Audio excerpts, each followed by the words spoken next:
మొత్తంగా అమృత్సర్ నుంచి మా కరెస్పాండెంట్ రాఘవేందర్ మనకి లైవ్లో సిద్ధంగా ఉన్నారు. అలాగే ఢిల్లీ నుంచి మా కరెస్పాండెంట్ వెంకటేష్ మనకి లైవ్లో సిద్ధంగా ఉన్నారు.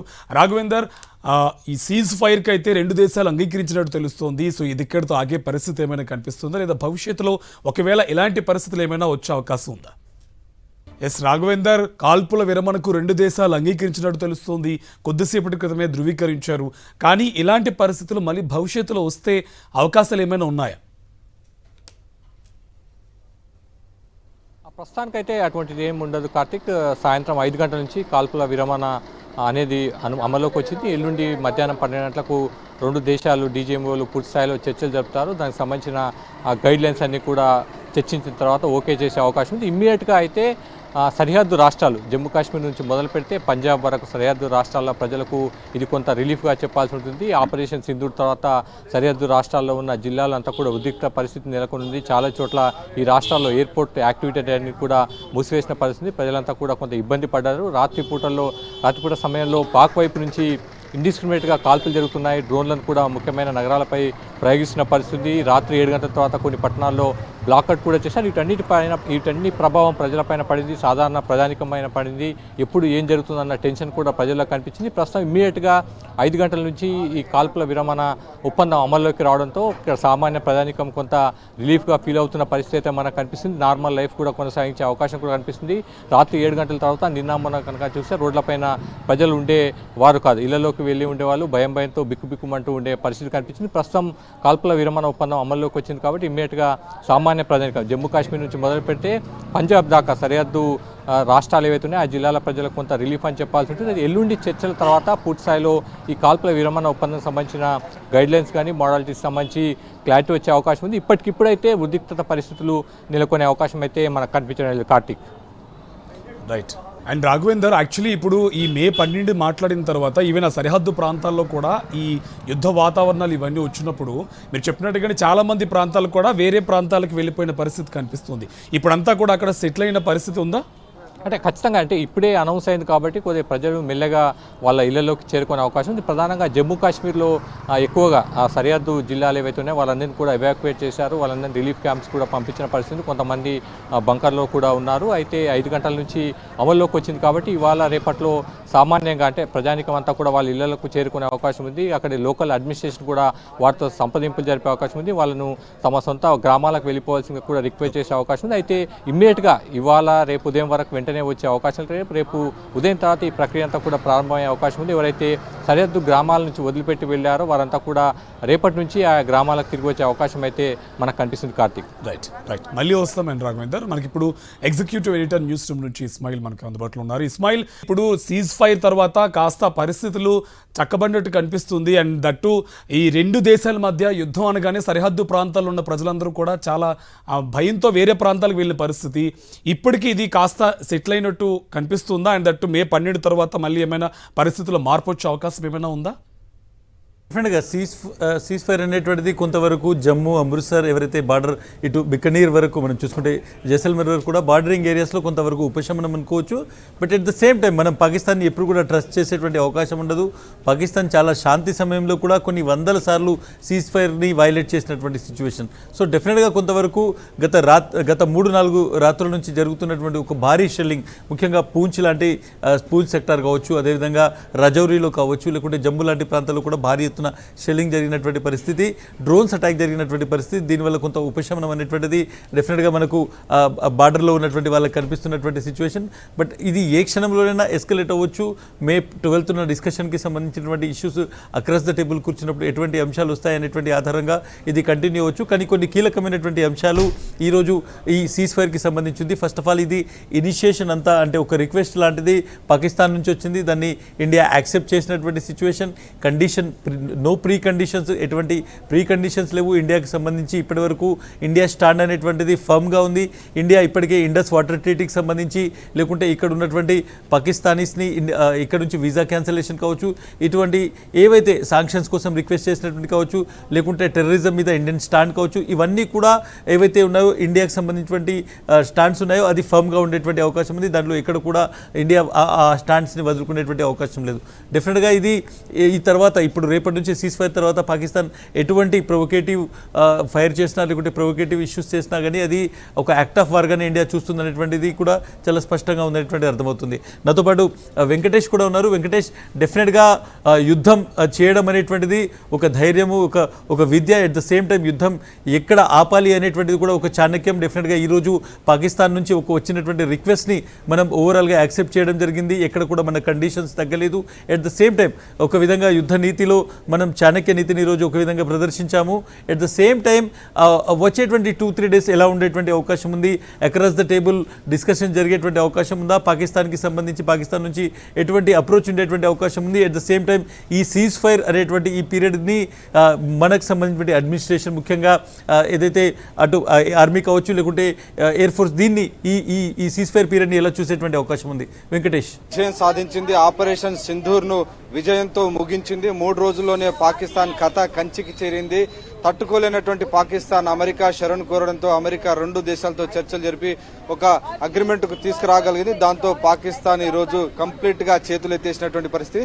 సో ఫర్దర్ గా ఏం జరగబోతుంది అనేటువంటి ఒక ఉత్కంఠ అందరిలో కనబడుతుంది. ఇప్పటి వరకు కేంద్ర విదేశాంగ శాఖ మంత్రి జయశంకర్ ఇచ్చినటువంటి స్టేట్మెంట్ కనుక మనం పరిశీలిస్తే ఒక అండర్స్టాండింగ్ కు మాత్రమే వచ్చారనేటువంటి వర్డ్ వాడారు. కేవలం అండర్స్టాండింగ్ మాత్రమే, 2 వైపుల నుంచి ఫైరింగ్ జరగొద్దు, స్టాపేజ్ ఆఫ్ ఫైరింగ్ అనేటువంటి వర్డ్ ఆయన యూజ్ చేశారు. అలాగే మిలిటరీ యాక్షన్ కూడా స్టాప్ చేశామని మాత్రమే వాడారు. సో ఇంకా దీనికి సంబంధించినటువంటి అఫీషియల్ అగ్రిమెంట్ అంటూ ఏది జరగలేదు. కేవలం 2 దేశాల మధ్య ఒక అండర్స్టాండింగ్, ఒక అవగాహనకు వచ్చాయి కాబట్టి సో ఆ నేపథ్యంలోనే ఈరోజు 5 గంటల నుంచి కాల్పులను ఆపేస్తున్నట్టుగా భారత్ ప్రకటించింది. ఇటు ల్యాండ్ లో, అట్లాగే ఎయిర్ ఫోర్స్ లో, ఎయిర్ కి సంబంధించి, అలాగే సీ రూట్ లో, ఈ మూడు మార్గాల్లో కూడా ఎలాంటి ఫైరింగ్ కానీ ఎలాంటిది అగ్రెషన్ కూడా ఉండదని కూడా భారత్ స్పష్టమైనటువంటి ప్రకటన చేసింది. అయితే సెకండ్ ప్రధానమైనటువంటి అంశము, ఇప్పటి వరకు భారత్ తీసుకున్నటువంటి మిలిటరీ యాక్షన్ కాదు, మిగిలినటువంటి యాక్షన్స్ కూడా ఉన్నాయి. డిప్లొమాటిక్ యాక్షన్స్ ఉన్నాయి, ట్రేడ్ వార్ చేశాము, అలాగే ఇంకోవైపు అనేక సింధు వాటర్ సంబంధించిన ట్రీటీని కూడా అభ్యర్థన చేశాం. సో అవన్నీ కూడా రిమైన్ కంటిన్యూ కాబోతున్నాయి. పాకిస్తాన్ యొక్క దుష్ట నీతి కనుక మార్చుకోకపోతే ఇంకా ఇవి అలాగే కంటిన్యూ అవుతాయి. సో దీనికి సంబంధించినటువంటి టాక్స్ హైయర్ లెవెల్లో ఉంటాయి. కాబట్టి పాకిస్తాన్ ఫర్దర్ గా కనబరిచేటువంటి ఒక సత్ప్రవర్తనను బట్టి మాత్రమే ఫర్దర్ గా ఈ అంశాలకు సంబంధించినటువంటి పునః సమీక్ష ఉండబోతుంది. అప్పటి వరకు కూడా పాకిస్తాన్ జాతీయులు ఎవరు కూడా వీసా ఇవ్వరు, ట్రీటీ సస్పెన్షన్ లో ఉంటుంది, ట్రేడ్ సస్పెన్షన్ లో ఉంటుంది. కంప్లీట్ గా పాకిస్తాన్ విమానాలకు కూడా ఎక్కడ కూడా అనుమతి ఉండదు. కేవలం మిలిటరీ యాక్షన్ వరకు మాత్రమే అండర్స్టాండింగ్ జరిగింది. ఇస్మాయిల్. డెఫినెట్గా వెంకటేష్, ఇంకొక ప్రధానమైనటువంటి issue, last May 7th mid night నుంచి మనం ఏదైతే ఆపరేషన్ సింధూర్ స్టార్ట్ చేసామో డెఫినెట్గా కన్సిడరబుల్ విక్టరీస్ అనేటువంటివి మనకు వచ్చాయి. ముఖ్యంగా ఎక్కడైతే ఏదైతే బార్డరింగ్ ఏరియాస్లో ఉన్నాయో, ముఖ్యంగా మనం బహవాల్పూర్ నుంచి ముజఫరాబాద్ వరకు చూసుకుంటే ఉన్నటువంటి దాదాపు 15 చోట్ల, మొత్తం 9 లొకేషన్స్లో ఉన్నటువంటి 15 ప్రాంతాల్లో చాలా చోట్ల మనం ఏవైతే ప్రిసైజ్ అటాక్ చేశామో ఆ ప్రిసైజ్ అటాక్ వల్ల మొత్తం ఎవరైతే టెర్రరిజానికి సంబంధించినటువంటి ట్రైనింగ్ క్యాంప్స్ అన్ని కూడా ధ్వంసం చేశాము. ఎవరెవరు చాలా పెద్ద లీడర్స్ ఎవరైతే ఉన్నారో, ముఖ్యంగా హఫీజ్ సయీద్కి సంబంధించినటువంటి రిలేటివ్స్, మసూద్ అజర్కి సంబంధించిన రిలేటివ్స్, కీలకమైనటువంటి లష్కరీ కమాండర్లందరినీ కూడా మట్టుబెట్టినటువంటి situation. At the same time ఒక విధంగా మనకు సంబంధించినటువంటి ఎయిర్ డిఫెన్స్ సిస్టమ్ యొక్క స్ట్రెంగ్త్ కూడా మనం ఒక విధంగా వరల్డ్కి షోకేస్ చేసినటువంటి సిచ్యువేషన్. ఈ 4 days నుంచి జరిగినటువంటి ఒక వార్ఫేర్ కావచ్చు, లేకుంటే స్ట్రాటజీగా మనం చేసినటువంటి రిటాలియేషన్ నుంచి పైన ఓవరాల్గా ఎటువంటి సంతృప్తి ఉంది? ముఖ్యంగా గవర్నమెంట్ దీన్ని నెక్స్ట్ 3-4 days దీని మీద ఎటువంటి ఎవాల్యుయేషన్ చేసేటువంటి అవకాశం ఉంది? భారత్ కంప్లీట్ అప్పర్ హ్యాండ్ ఈ మొత్తం ఈ 3 రోజుల కాన్ఫ్లిక్ట్ లో కనబరిచినట్టుగా మనకు స్పష్టంగా అర్థమవుతుంది. పాకిస్తాన్ డొల్లతనం కూడా బయటపడింది. పాకిస్తాన్ వద్ద ఉన్నటువంటి ఆయుధాలు కానీ, సైనిక సంపత్తి కానీ ఏవి కూడా మన ముందు కనీసం నిలబడలేకపోయినటువంటి పరిస్థితి మనం చూసాం. ఏకంగా పాకిస్తాన్ గుండెల్లోకి వెళ్లి 100 కిలోమీటర్ లోపలికి వెళ్లి బహావల్పూర్ లో జైషే మహమ్మద్ హెడ్ క్వార్టర్, అక్కడే మసూద్ అజర్ బావమర్ది గాని, అలాగే ఇంపార్టెంట్ లీడర్స్ జైషే మహమ్మద్ సంబంధించినటువంటి ఉగ్రవాదులందరూ కూడా అక్కడ చనిపోయినటువంటి పరిస్థితి మనం చూసాం. కొద్దిసేపటి కిందట దాని స్టేట్మెంట్ కూడా వచ్చింది. 5 ఇంపార్టెంట్ మోస్ట్ వాంటెడ్ గా ఉన్నటువంటి టెర్రరిస్టులు అందరూ కూడా చనిపోయారు. గతంలో 20 ఏళ్ల కిందట అమెరికా జర్నలిస్టును బిహీడ్ చేసినటువంటి, తల తీసేసినటువంటి ఒక ఉగ్రవాదిని కూడా భారత్ చేసినటువంటి స్ట్రైక్స్ లో అతను కూడా మరణించినటువంటి ఆ ఉగ్రవాది చనిపోయినటువంటి పరిస్థితి. సో అమెరికా జర్నలిస్ట్ కూడా ఈ రోజు న్యాయం జరిగిందని ఒక విధంగా మనం చెప్పొచ్చు. కంప్లీట్ గా ఇదంతా కూడా ప్రపంచ దేశాల్లో భారత్ యొక్క సైనిక సత్తాను మరొకసారి చాటి చెప్పినట్టుగా మనకు అర్థమవుతుంది. నిన్న మొన్నటి వరకు మనం చూసాం పాకిస్తాన్ రక్షణ శాఖ మంత్రిగా అనేక అనేక మంది ప్రకటనలు చూసాం. మా వద్ద అణ్వస్త్రాలు ఉన్నాయి, మేము ఏదైనా చర్యలు తీసుకుంటాం, వాటిని కేవలం షోకేస్ గా పెట్టుకోలేదు, బొమ్మల్లాగా పెట్టుకోలేదు, కేవలం ఇండియా కోసమే తయారు చేశామని పాకిస్తాన్ కు సంబంధించినటువంటి అనేక మంది మంత్రులు చాలా ప్రకటన చేశారు. కానీ ఆ ప్రకటనలన్నీ కూడా ఉట్టి డొల్ల మాటలుగానే ఈ రోజు మిగిలిపోయినటువంటి సందర్భం మనకు కనబడుతుంది. ఈ రోజు కేవలం 3 రోజుల్లోనే పాకిస్తాన్ శరణు చూడాల్సినటువంటి పరిస్థితి వచ్చింది. ఈ రోజు ఉదయం సమయంలో దాదాపు 5 గంటల సమయంలో ఏకంగా భారత్ రావల్పిండి లో ఉన్నటువంటి ఇంపార్టెంట్ నూర్ఖాన్ ఎయిర్ బేస్ ను ధ్వంసం చేసింది. దాన్ని జుగులూర్ వెయిన్ గా చెప్తుంటుంది.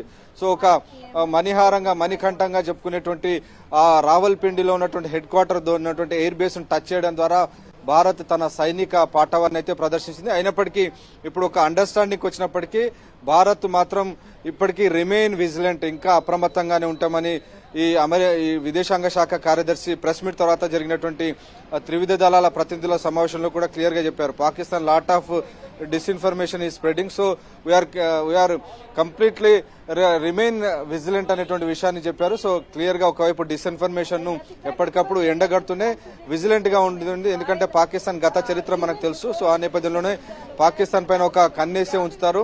పాకిస్తాన్ తీసుకునేటువంటి చర్యలను ఎప్పటికప్పుడు ఎవాల్యుయేట్ చేస్తారు. సో దానికి తర్వాతనే ఫర్దర్ గా ఈ మనం కేవలం మిలిటరీ యాక్షన్ ప్రస్తుతానికి ఆపివేశారు. కానీ ఇతర యాక్షన్స్ ఏవైతే ఉన్నాయో, ఇండస్ వాటర్ ట్రీటీ కానీ ఇతర అనేక రకాల దౌత్యపరమైనటువంటి స్ట్రైక్స్ భారత్ చేసింది. సో ఆ అంశాలకు సంబంధించి పాకిస్తాన్ ఇంకా శరణు వేడాల్సి ఉంటుంది. కాబట్టి ఫర్దర్ గా ఆ సమయంలో భారత్ అనేక కండిషన్స్ పెట్టి తన దారికి పాకిస్తాన్ ను తీసుకొచ్చే అవకాశం కనబడుతుంది. ఇస్మాయిల్, డెఫినెట్గా ఇది ఒక యుద్ధానికి విరామం మాత్రమే, యుద్ధం అనేటువంటిది ఆగిపోలేదు అనేటువంటిది కూడా మనం చూడాలి. సో డెఫినెట్గా కాల్పుల విరమణ మాత్రమే జరిగింది. సో పాకిస్తాన్ ఒకవేళ ఏదైనా మరొకసారి దుస్సాహసం చేస్తే దానికి సంబంధించి ఇండియా ఈసారి పూర్తి స్థాయి యుద్ధం చేయడానికి కూడా సిద్ధంగా ఉన్నటువంటి సిచ్యువేషన్ మనం చూడొచ్చు. ఒక విధంగా భారత్ పాకిస్తాన్ యుద్ధానికి ఒక విరామం వచ్చింది. పాకిస్తాన్ అభ్యర్థన మేరకు ఇండియా సీజ్ ఫైర్ను యాక్సెప్ట్ చేసింది. అదేవిధంగా ఈరోజు సాయంత్రం 5 గంటల నుంచి సరిహద్దుకు 2 వైపులా కూడా ఏవైతే షెల్లింగ్ జరుగుతుందో, ఏవైతే డ్రోన్స్తో అటాక్ జరుగుతుందో అది పూర్తిగా ఆగిపోయేటటువంటి సిచ్యువేషన్. యుద్ధం ఆగిపోవడం అనేటువంటిది డెఫినెట్గా ఒక మంచి విషయం. ఎందుకంటే ఏ దేశానికైనా కానీ యుద్ధం అనేటువంటిది ఒక చివరి అస్త్రంగా మాత్రమే ఉండాలనేటువంటిది చాణక్య నీతి చెప్తున్నటువంటి మాట. నాతో పాటు వెంకటేష్ ఉన్నారు, అదేవిధంగా అమృత్సర్ బార్డర్లో రాఘవేంద్ర ఉన్నారు. ఒకసారి రాఘవేంద్ర దగ్గరికి వెళ్దాం. రాఘవేందర్, డెఫినెట్గా అమృత్సర్ నుంచి మొదలు పెడితే అటు జమ్మూ, అదేవిధంగా ఇటు రాజస్థాన్ వరకు కూడా బార్డర్స్లో ఉన్నటువంటి విలేజెస్ చాలా వరకు ఎవాక్యుయేట్ అయ్యాయి. ముఖ్యంగా జమ్మూ లాంటి ఏరియాలో పెద్ద ఎత్తున షెల్లింగ్ జరుగుతుంది, డ్రోన్స్తో అటాక్ జరుగుతుంది. చాలా మందికి సంబంధించి తీవ్రమైనటువంటి ఇబ్బందులు, కొన్ని చోట్ల ప్రాణాలు కోల్పోయినటువంటి సిచ్యువేషన్. సీజ్ ఫైర్ అనేటువంటి దాన్ని చాలా మంది ఆహ్వానిస్తున్నారు. ఎటువంటి సిచ్యువేషన్ ఉంది? బట్ డెఫినెట్గా ఈ రోజు రాత్రి కొంత వాళ్ళు రిలాక్స్ అయ్యేటువంటి అవకాశం ఉందా? ఎటువంటి ఆందోళన ఉంది వాళ్ళలో? ఇస్మాయిల్, అయితే లోకల్ పబ్లిక్ మాత్రం కొంత రిలీఫ్ కనిపిస్తుంది. కొద్దిగా ఫ్రీగా ఉండి రోడ్లపై ఉండి మాట్లాడుతున్నారు, సీజ్ ఫైర్ అన్న వార్తలను చూస్తున్నారు, కొంత రిలీఫ్గా ఫీల్ అవుతున్న పరిస్థితి కనిపిస్తుంది. నిన్న మొన్న ఆ పరిస్థితి ప్రధానంగా సరిహద్దు రాష్ట్రాల్లో ఉన్న ముఖ్యమైన నగరాల్లో లేదు. ప్రజలు భయాందోళనకు గురయ్యారు. ఎటువైపు పాకిస్తాన్ ఎటువైపు నుంచి డ్రోన్లు ప్రయోగించే అవకాశం ఉంది, కాల్పులు జరిపే అవకాశం ఉంది అన్న ఆందోళన లోకల్ పీపుల్లో కనిపించింది. అయితే ప్రస్తుతం సీజ్ ఫైర్ ప్రకటన సంబంధించిన తర్వాత వాళ్ళలో కొంత రిలీఫ్ కనిపిస్తుంది. నార్మల్గా పబ్లిక్ లైఫ్ అంతా కూడా, ప్రస్తుతం నేను అమృత్సర్లో ఉన్నాను, వాళ్ళంతా కూడా రోడ్లపైన ఉన్నారు. యథావిధిగా ఎకనామిక్ యాక్టివిటీ, కమర్షియల్ యాక్టివిటీ అన్నీ కూడా కొనసాగుతున్న పరిస్థితి అయితే కనిపిస్తుంది. అయితే కొంత ఇప్పటికి కూడా అప్రమత్తంగా ఉండాల్సిన పరిస్థితి ఉన్నట్టుగా కనిపిస్తుంది. ఎల్లుండి పూర్తి స్థాయిలో చర్చలు జరిగిన తర్వాత ఇరు దేశాల మధ్య కాల్పుల విరమణకు సంబంధించి స్పష్టమైన గైడ్ లైన్స్ వచ్చిన తర్వాతే కొంత రిలీఫ్ వచ్చే అవకాశం కూడా కనిపిస్తుంది. అప్పటి వరకు భారత్ భద్రతా బలగాలు హై అలర్ట్ ఉండే అవకాశం ఉన్నట్టుగా మనకు సమాచారం అవుతుంది. మరోవైపు రేపు ఉదయం నుంచి ఎవరైతే సరిహద్దు గ్రామాల నుంచి ఖాళీ చేసిపోయారో వారందరినీ కూడా వెనక్కి రప్పించేందుకు జిల్లా అడ్మినిస్ట్రేషన్ అంతా కూడా ప్రయత్నాలు మొదలుపెట్టే అవకాశం ఉన్నట్టుగా తెలుస్తుంది. ఇవాళ రాత్రికి మాత్రం బార్డర్ అంతా కూడా అలర్ట్ యథావిధిగా ఉండే అవకాశం ఉన్నట్టుగా తెలుస్తుంది. అయితే సరిహద్దు రాష్ట్రాల్లో ప్రజల్లో కొంత రిలీఫ్ అయితే స్పష్టంగా కనిపిస్తుంది. ఇస్మాయిల్, రాఘవేంద్ర బ్రీఫ్గా ఒక్క విషయం చెప్పండి. ప్రధానంగా ఇప్పుడు ఉన్నటువంటి సిచ్యువేషన్లో ఏదైతే ఈ పవర్ బ్లాక్అవుట్ లాంటివి అంశాలు ఉన్నాయో వాటిని కొంతవరకు రిలాక్స్ ఇచ్చినట్టే, పవర్ బ్లాక్అవుట్ లాంటివి పూర్తిగా ఈరోజు నైట్ నుంచి ఉండవా సరిహద్దు గ్రామంలో? అటువంటి ఏమైనా ఆర్డర్స్ కానీ అడ్వైజరీస్ కానీ ఏమైనా వచ్చాయా? ఇప్పటివరకు అయితే వాటికి సంబంధించి అంటే బ్లాక్అవుట్ ఉన్నట్టుగా ఎటువంటి అధికారిక ప్రకటన అయితే రాలేదు. ప్రస్తుతం అమృత్సర్ పట్టణం నిన్న ఈ సమయానికి షాప్స్ అన్ని కూడా క్లోజ్ చేసిన పరిస్థితి, పవర్ బ్లాక్అవుట్ కూడా ఉన్న పరిస్థితి. ప్రస్తుతం అయితే అలా కనిపించలేదు. అయితే కొంతమంది మాత్రం సీజ్ ఫైర్కి సంబంధించి ప్రకటన వెలువడిన తర్వాత కూడా కొన్ని షాప్లకు సంబంధించిన యజమానులు క్లోజ్ చేసుకొని వెళ్ళిపోయారు. నార్మల్ లైఫ్ అయితే పబ్లిక్ అమృత్సర్లో అయితే మూవ్మెంట్ అయితే కనిపిస్తుంది. యథావిధిగా కమర్షియల్ యాక్టివిటీ అయితే కూడా కొనసాగుతుంది. జిల్లా సంబంధించిన అడ్మినిస్ట్రేషన్ మాత్రం వీటికి సంబంధించి ఇప్పటివరకు అయితే ఎటువంటి ప్రకటన చేయలేదు. Ismail. Definitely thank you Raghavendra. Venkatesh, క్విక్గా ఒక బ్రీఫ్ ఇవ్వండి. ఇప్పుడున్నటువంటి సీజ్ ఫైర్ను ఇండియా దీన్ని ఏ విధంగా చూస్తుంది? ఒక విధంగా పాకిస్తాన్ను అసిస్ట్ చేయడానికి ఒక టైమింగ్గా చూస్తుందా, లేదంటే పూర్తి స్థాయిలో వార్ అనేటువంటిది ఆగిపోయే విధంగా మెజర్స్ అనేటువంటివి రాబోయేటువంటి 2-3 రోజుల్లో పూర్తి స్థాయి అక్రాస్ ద టేబుల్ డిస్కషన్ జరిగేటువంటి అవకాశం ఉందా? Quick reaction. ప్రస్తుతానికైతే మిలిటరీ యాక్షన్ మాత్రమే ఆగిపోయింది. So remaining things Indo water treaty కానీ అలాగే ట్రేడ్కి సంబంధించినటువంటి నిషేధాలు కానీ కంటిన్యూ అవుతున్నాయి. దానికి సంబంధించి ప్రభుత్వం ఎలాంటి ప్రకటన చేయలేదు. కేవలం ఈ రోజు జరిగింది ఒక అండర్స్టాండింగ్ మాత్రమే జరిగింది. సో ఎల్లుండి జరిగేది DGMO లెవెల్లో, డైరెక్టర్ జనరల్ మిలిటరీ ఆపరేషన్స్ లెవెల్లో టెలిఫోన్ కాన్వర్జేషన్ సంబంధించినటువంటి మాత్రమే జరిగేటువంటి అవకాశం మనకు తెలుస్తుంది. ఎందుకంటే ఆల్రెడీ సీజ్ ఫైర్ అనేది ఎప్పుడో చేసుకున్నటువంటి ఒప్పందం. సో ఇప్పుడు స్టాపేజ్ ఆఫ్ ఫైర్ అనే దానికి సంబంధించినటువంటి ఒక అండర్స్టాండింగ్ జరిగిందనేటువంటి విషయాన్ని కేంద్ర విదేశాంగ శాఖ మంత్రి జయశంకర్ చెప్తున్నారు. సో ఫర్దర్ గా పాకిస్తాన్ యొక్క ప్రవర్తన, పాకిస్తాన్ కు సంబంధించినటువంటి వైఖరిని చూసిన తర్వాతనే ఫర్దర్ గా భారత్ స్టెప్ తీసుకునేటువంటి అవకాశం ఉంది. సో ఎలాంటి చెప్తున్నటువంటి మాటలకు అలాగే ఆచరణకు ఏమాత్రమైన తేడా వస్తే భారత్ మరోసారి పాకిస్తాన్ కు తన సత్తాను చూపించేందుకు సిద్ధమైనటువంటి అవకాశం ఉంది. అలాగే ఈ రోజు మరొక ముఖ్యమైనటువంటి డెసిషన్ తీసుకున్నారు. ఎప్పుడైనా మరోసారి గనక ఇలాంటి ఉగ్రవాద చర్యలు గనక పడితే దాన్ని యాక్ట్ ఆఫ్ వార్ గా ప్రకటించింది భారత్.